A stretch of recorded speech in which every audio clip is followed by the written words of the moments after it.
And, you know, you go back and forth with his character because he's definitely scummy. There's no doubt. He's nefarious. But he just has these moments where you can't help but be charmed by him.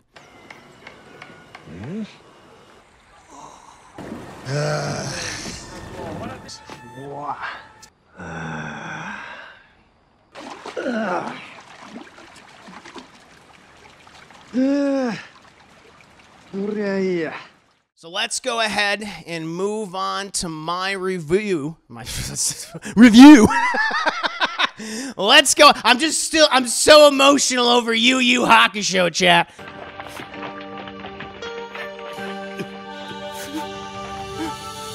I'm very emotional. That epilogue and all those wonderful goodbyes. I'm getting a little teary-eyed. Getting a little mush mouth. But let's go ahead and move on to my review for Shogun. The full series. Maybe the first season. We'll see, chat. But, you know, as I said in my original review of the first few episodes, I think many could argue that television and long-form shows and like single-season shows, miniseries, are producing some of the best narrative-driven content in entertainment at the moment. You know, we have lived in a post-Sopranos age now for 25 years. Show just had its 25th anniversary not too long ago. And, you know, we've gotten so many amazing shows since then, you know, since the release of that series, from Barry to Breaking Bad, Succession to The Wire, you know, in terms of live action shows, but also just some amazing animated content as well. Astounding animated shows like Arcane most recently, Avatar: The Last Airbender, Primal, hell, you know, even X-Men 97, which has just captured the pop culture zeitgeist. It's been must-see television, right? And again, you know, some of the best entertainment for nearly 3 decades has been found on the small screen. And I personally just love celebrating it and praising it all the time as much as I can.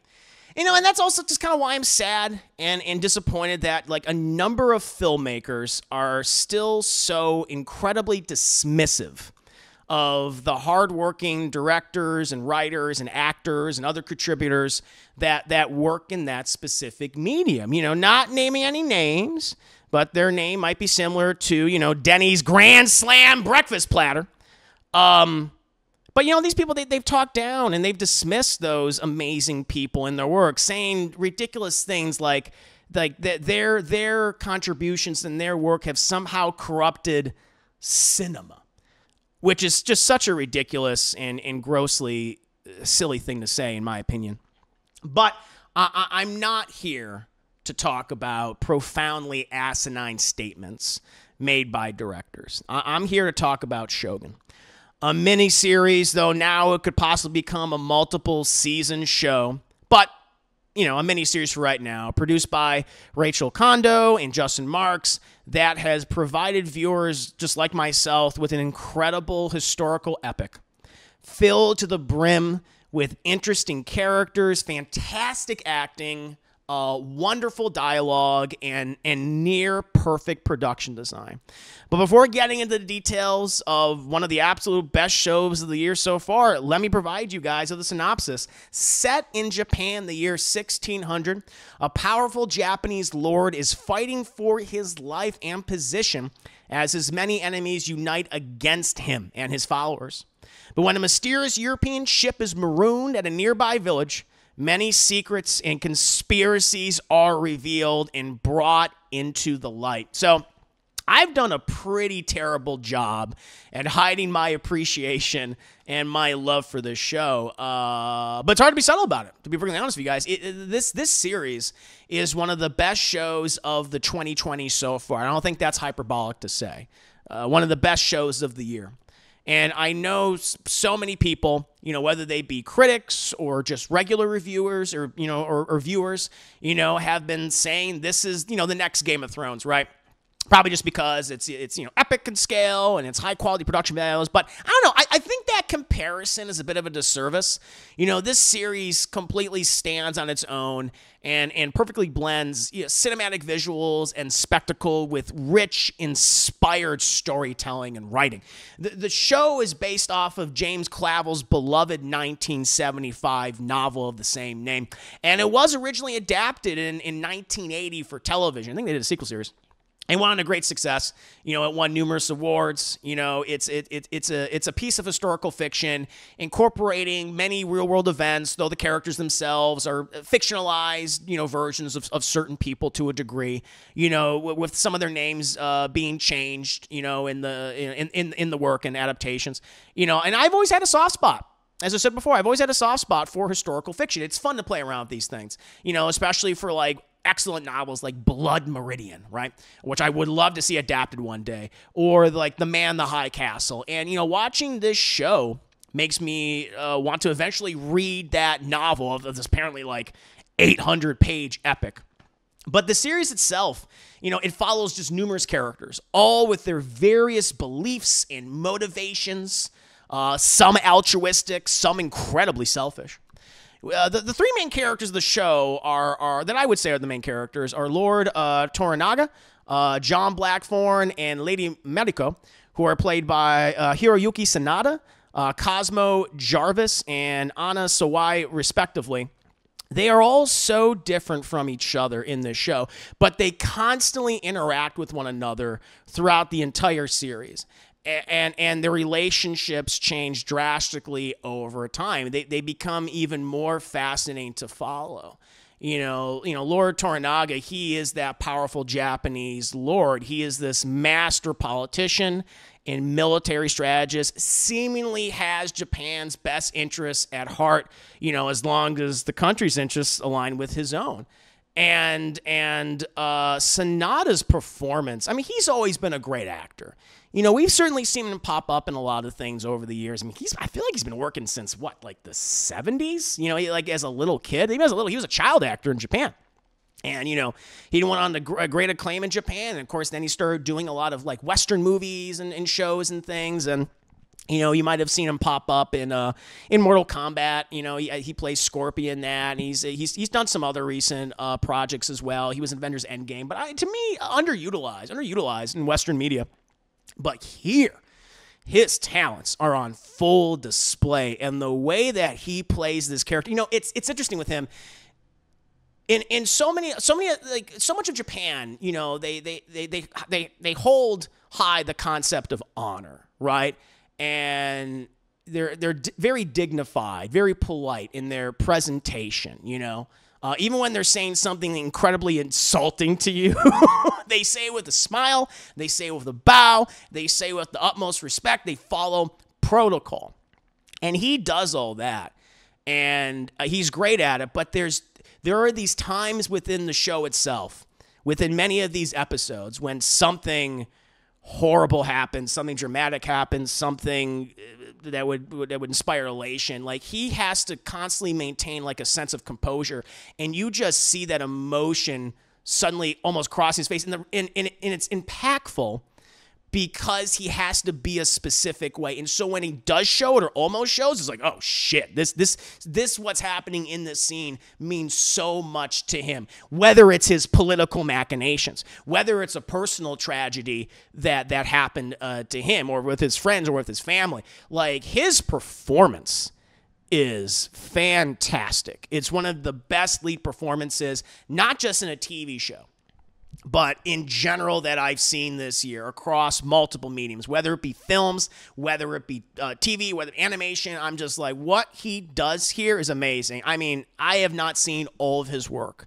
but of his work that I have seen, which sadly is very little, this is my absolute favorite thing that he has done. He is going to be a major award contender and nominated for everything, and he'll probably end up winning numerous things because his performance as Lord Toranaga is utterly fantastic. You're always wondering, what is this guy going to do next? What's he going to say? What's his plan? Other characters are like, what's this guy's plan? What are the political machinations behind the scenes, behind that steely gaze that's so imposing? But then he'll have these small moments of warmth, these small revealing moments of humor. I'm just like, God, he's nailing it so much, and the dialogue he's given is so impactful. And that's the other thing about the dialogue. Most of this show is in Japanese. Now, there is a dub version, which would be really weird how they would do that.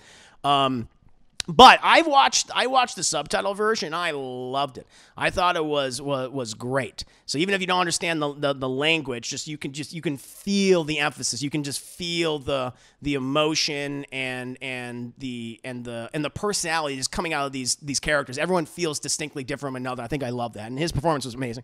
And then I would say the next big character in the show is John Blackthorne, who is this Protestant English sailor, who wants to establish trade of Japan, but he also wants to fight, his mortal enemies, the Portuguese, who are Catholics. He to me is the audience avatar, I feel like. He's definitely the audience avatar for American viewers, for Western viewers. We get to observe the culture clash, with his sensibilities and the Japanese sensibilities. But throughout the show, he comes to have a better understanding of, as he calls them, the Japans. It's so funny how they, throughout this show, they have, because, the Japanese, and then whether it be the Portuguese Catholics, whether it be the John Blackthorne, the Protestants, they all have certain terms for each other. And I just love it. He calls them the Japans, not like Japan, it's the Japans, plural. I guess maybe referring to the fact that, Japan's an archipelago made up of multiple islands. So it's just like those little things just add so much flavor to it. But to me, I am very unfamiliar with Cosmo Jarvis as an actor. I don't know if I've seen anything else. But what I will say is he's like Tom Hardy if Tom Hardy didn't lose his fucking mind. He's if Tom Hardy just didn't decide I'm just gonna be a cartoon character in all my movies and TV shows that I do post The Dark Knight Rises.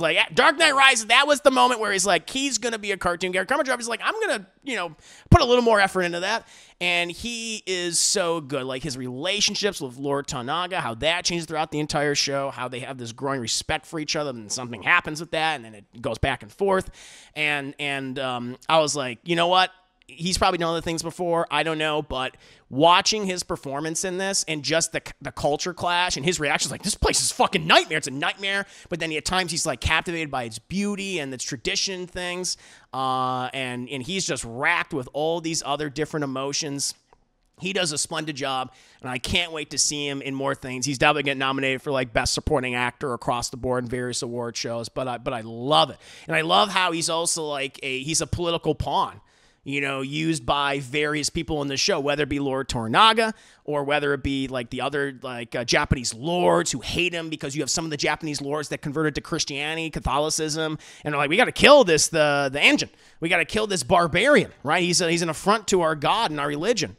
And he's just used as this piece, this chess piece, and he's aware of that too, and he's frustrated by that. But he's this is how it has to happen. Otherwise, I'm gonna get fucking killed. So I gotta put my faith, I gotta put my trust in someone. And what they do with him throughout this entire series is really good. They do some unexpected things with him. And then I would say one of the other great characters in the show, one of the other last main leads, is Lady Mariko. And she's this Japanese Catholic and interpreter. She speaks multiple languages, and she oftentimes is the interpreter for John Blackthorne, and talks, whether to Lord Toranaga, she's the most trusted advisor to Lord Toranaga. He relies on her so much throughout this entire show. She's very intelligent, she's very cunning, but she's also just racked with guilt and shame due to her loveless marriage with her husband, who mistreats her, but also the death of her entire family from a rival lord. Her relationship with John Blackthorne deepens as they are with each other throughout the entire series. And I love how just over time you just see these two characters come closer and closer together, and despite their differences, they find some solace with each other in a world where they have to play this crazy political game for their respective masters, for their respective religions, for the respective powers that be. And, I guess people might know her best she was in the Godzilla series. She was in the MonsterVerse show. I've not seen that show. A lot of people said she wasn't quite good in this, but again, I don't know what was written for that show. I didn't check it out. Here, she is giving so many amazing scenes. I mean, she nails it. Episode 9. what they do with her. That is her episode. I mean, she has great moments throughout the entire series, and as more is revealed about her background, her history, what she wants to do, which is, I mean, again, to a Westerner, it's like, why would you want to do that? But, you know, again, it's the culture clash, you know, so they even like kind of mess with the Western audience's perspective on this culture, which I think is awesome. But like episode 9 with her, it's like, wow. I loved it. I loved it. And then you just have like a bunch of other amazing supporting characters in this. Yabusha, I forget how to say his character. Yabusha, who's played by Tanobu Asano. He is just the scheming Japanese lord that works for or serves Lord Toranaga, and you get a lot of comedy with him. You know, a lot of conflict with him. He gives so much. He's kind of like an enigma within this world. You know, he's not always duty bound. He's not always thinking of honor. He's also thinking, how do I enrich myself? How do I do this? How do I do that? He's playing both sides of each other and things. And you know, you go back and forth with his character because he's definitely scummy. There's no doubt. He's nefarious, but he just has these moments where you can't help but be charmed by him.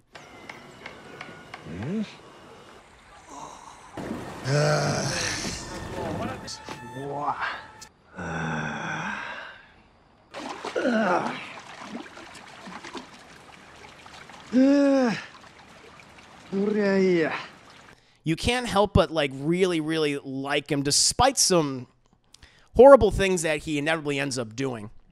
But he gets one of my favorite moments in the entire series at the last episodes. It's in the last 20 minutes of the show. And it's like a conversation between him and Lord Toranaga where they get really honest with each other. You know, where Yabusha gets really honest for the first time. And I loved his role in this. He was just such a cool addition to this story.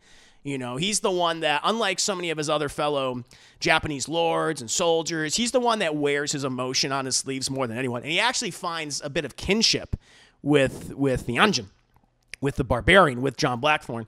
And he's one of my other just absolute favorite characters from this entire series. He does such a great job. You do have a number of villainous figures in this show. You have Lord Ishido. Who is this? I mean, he's a career politician. He is resentful and jealous of Lord Toranaga and the respect that he has, and he's managed to convince so many of the other Japanese lords, some of which are Catholic, to turn on Lord Toranaga at the beginning of the series. And he wishes to rule Japan as Shogun after the death of the previous leader. And you know, always, you know, I love how he handles his political machinations and the things that he does and all the twists and turns that he introduces. I think are like really, really cool. And you start to, I mean, of course you just start to hate this guy, but I really like what he brought to it. He's that kind of guy where he's the one that like he'll do a whole ceremony and he's doing everything seemingly right, but he's that guy where, as he'll say, as polite as possible, go fuck yourself, I hate you. That's what he just does. And he's like, he can't help himself, and and that causes some issues too. But I love that. That's where that whole thing comes in. It's like, we have to respect tradition, we have to be polite, but fuck you. I like that he has it. He says it in the most polite way possible.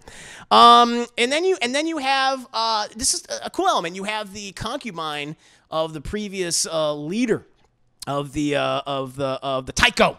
Taiko, as the late Taiko, as they call him, who was the only concubine to bear him an heir, a son. And, she has a lot of resentment towards Toranaga, which you find out. She's like an element that comes into like the back half of the episodes. And I don't want to say too much as to why she's so resentful over Toranaga, but she's a piece of work is what I'll say. And I loved her. There's just like, when she comes in the show, you're like, oh, this is the real power here. Because, so much after her husband died, the Taiko, she's like, Lord Ishido, I know you think you rule everything. You rule this council and things, make decisions. You got to run all that shit through me. And I like it. She's a major power player here. I think they do a great job of with a lot of their female characters, despite this society. It's interesting because it seems so male dominated and oriented, but you have these women who are in really powerful positions because they had to get there, because they had to work their way up through horrific memes in some cases, and a lot of the times they are incredibly respected and revered, and we see that with a character like Lady Mariko. We also see that with Oshiba. And what she ends up doing in the show is quite great. And she has a wonderful relationship with Lady Mariko that they explore more in the back half of these episodes. Now, listen, like I said, a lot of people are comparing this to Game of Thrones, and this show, it has action sequences. It absolutely does. And it has violence, a lot of violence. It's bloody, it's gory, it's graphic, but it's not about huge armies clashing with each other. It's really not, but it's still violent. It's more about, again, the political intrigue and the outmaneuvering one's rivals while dealing with enormous emotional, cultural baggage, generations of hatred towards each other's families and clans and things like that. And all that comes to a head here. And I like that. Like, it has some great sequences, some really cool battles, some excellent choreography, but don't go on the show thinking you're going to see samurai armies, getting into massive sword battles across these huge, fields. It's not that. I would caution people approaching this show. That's why I don't like comparing to Game of Thrones, which had a lot of these big massive battles. This show doesn't do that, but I think that's fine. Those scenes are cool when they do these. Like, there are a lot of like there are a lot of like attempted assassinations or assassinations of all these figures and things, and how that's handled. Like, we get like a lot of long shots of these assassins going into these. By the way, like, I don't know why this is a total Western thing, but your houses in Japan, like the ancient Japan, like this stuff, this ain't working. Everything's made of paper. You can easily open and just yeet yourself through. It's like, this is not top tier security. That's all I'll say about that. But I mean, literally, it was like, guys, you gotta build some wooden fucking doors, just something, Christ. But you get these wonderful long sequences where you follow like these assassins. They're trying to kill people, and they're stab. People stab in the face and the neck and the eyeballs. It's like, oh my God, all that is really cool. I loved how they handled that, and they got great choreography. And then you do have a sprinkling of action sequences throughout these episodes, but you never get a huge, large-scale war battle where everyone's like, oh, like in slow motion and shit, fighting over a field of wheat or something. Ain't a Zack Snyder movie, thank God. But how they handle all that is really cool. And also how they bring in like the history, especially how they introduce like, just the resentment that the Protestants of England have with, the Catholic Portuguese and the Spanish and things, and how they're just trying to use Japan, to obviously establish their respective religions and churches there, but also exploit Japan, its resources. And for trade and things, and you have these Japanese lords who kind of learn about that. Lord Toranaga, like one of my favorite scenes is like in the early episodes, like in episode 2, where John Blackthorne, he explains like what the world looks like, because they don't know, and he like draws a map, and he starts to explain. The Japanese are like, holy shit, the world is huge. What I think is like really cool. So they've been so isolated, and they explain like why the Portuguese are there. And again, because so much of these Japanese lords and these people are very honor bound, they have to be very polite. So when they have like a visceral reaction, it's meaningful. Like Lord Toranaga's like, what the fuck? He's like, oh, when he hears all this, and it's so good. And that's the thing. They just make all these seemingly small things feel epic because they immerse you in this culture, in this world. And they have John Blackthorne, who's constantly just, like a Westerner, where emotions are our sleeves, more expressive. And he's just kind of like befuddled by why people aren't having more of a reaction. But when they do, it means something. He's like, oh, shit, see, but he figures out you guys have to be this way because it's a part of your entire society. And I loved how they did that. They acclimated you as a viewer to this world very, very well. And, if I have any negatives to say, there are a few shots in the show where you can tell, like, that's CGI. That background CGI, I think. That field is probably CGI. But they shoot so much of this on location. Apparently, sadly, not in Japan. I thought when I did my original review, I was like, oh, they shot this in Japan. They didn't. They were planning to shoot it in Japan. All of it. Majority of it in Japan. But they couldn't because of COVID. And so they had to shoot majority of this show in Canada, but the Canadian wilderness is apparently it works as a great placeholder for just like all these wonderful outside shots, all these wilderness shots in the forests of Japan. It serves as a great, placeholder for that. It inevitably worked, but which is cool, which is really cool. And they probably had to do maybe a little bit of CGI just because of COVID. But again, it's those shots are so few and far between. You won't even like go on, that didn't look real. And most of the time when you can tell it's CGI, it's like it looks pretty goddamn good anyway. In the end, and as I said when I first started watching the show, Shogun is just a perfect blend of wonderfully well-written characters who constantly engage in captivating and fascinating stories with a cinematic like feel and backdrop to them. It feels like you're watching a movie, and I just love that. It rivals so many recent films and honestly exceeds them. Like when you think of a lot of historical epics, I feel like a lot of historical epics in the last few years have disappointed. Napoleon? Woof, stinky. Ridley Scott wishes he could make something as good as this now. But these people did. These people did in the television medium. And that's why I go back to it. I was like, I don't like it when you have these creators. I don't care how long they've been working for. I don't care if they've been working for a few years. I don't care if they're working for 10 years or multiple decades.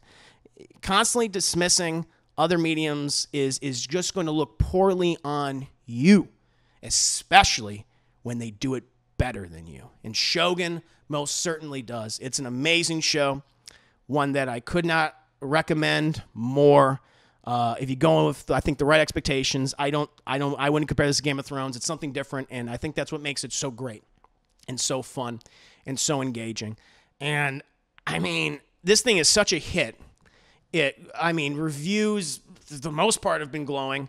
Viewership has been extraordinarily high, and it also ends in a way where, okay, we could say goodbye, but at the same time, it's like, are you promising another season? So I'm very curious what they're going to do. And already, I think the creators said, maybe we'll do another season. I was like, oh, or they could adapt more of James Clavell's books.